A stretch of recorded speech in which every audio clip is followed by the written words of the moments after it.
contoh lagi satu lah. Sebab kan ni scene indoor, kita tak dapat nak buat environment macam mana ambient ni.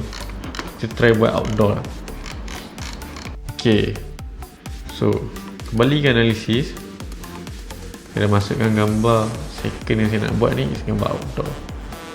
Kita nak main dengan elemen weather atau ambient tu. Kita tengok macam mana dia react dengan outdoor punya lighting style. So kita analyse dulu gambar ni.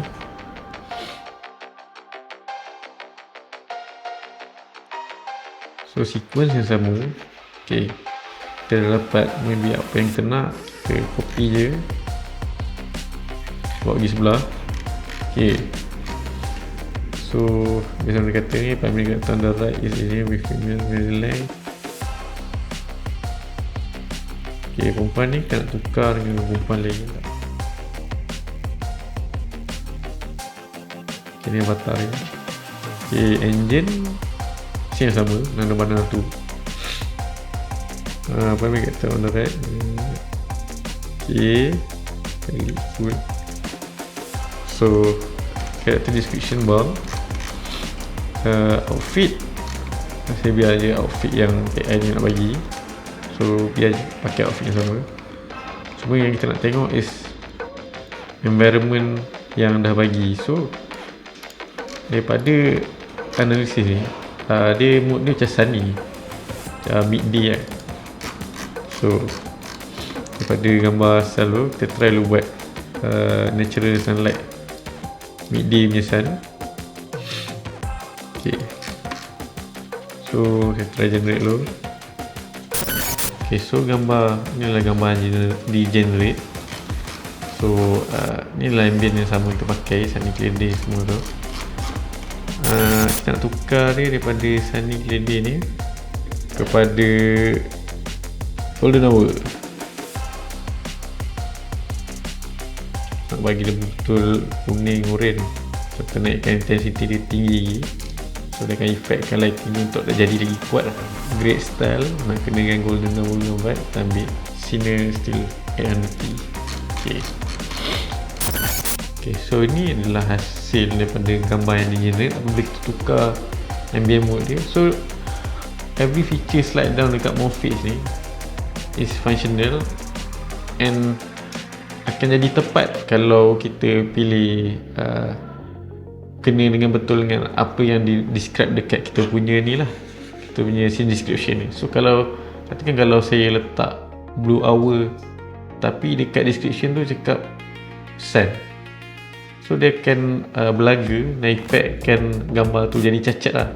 Bila generate nanti dia akan jadi malam, terus generate balik jadi matahari balik atau hour atau sebagainya lah. So every time nak tengok nak set prompt dekat Morphix ni, kena make sure yang setiap function atau setiap preset tu kena selari dengan description asal. So bila dah dapat gambar ni, sebenarnya after kita generate, kita boleh edit direct. So kalau kita pergi dekat, gerak je cursor kat gambar ni, kita tekan kat gambar icon edit image. So kita boleh select dekat bahagian mana kita nak edit. Contoh saya nak buang kod ni, select dari sini, tag remove. Okay, so features yang ada dekat edit generator image ni adalah simple edit task, di mana macam kalau kita nak buang jap ataupun buang cermin mata ni, ataupun bukakan mata dia, benda-benda minor task lah. Ataupun size objek yang dia pegang tu kecil sangat ke, nak besarkan sikit. So dia akan increase ataupun dia akan adjust. So kalau nak adjust size ni, dekat slider size adjustment ni ada. So kita boleh set nak sampai 100% ataupun minus 20%. Okay, so kita tunggu gambar ni.